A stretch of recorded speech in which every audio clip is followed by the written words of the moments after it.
Hi friends! So for this activity, you are going to find the topic of this text.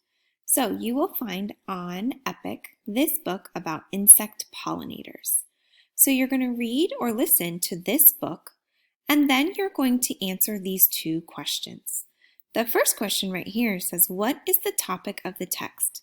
Now remember friends, the topic is what the text is mostly about. Okay, so what was this insect pollinators book mostly about? Once you figured it out, go ahead and write it on this line. Remember, we love when you write complete sentence. So you could start your answer with the topic of this text is, and then with your answer. For this question down here, last week we asked you to give us one detail that supports the topic. But this week, friends, we want to challenge you, and we want you to give us two details that support this topic. So two details, things within the story that support your text about insect pollinators. Write those on this line. Again, friends, use those complete sentence. One detail that supports the topic is blank.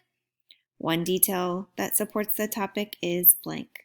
Good luck, friends.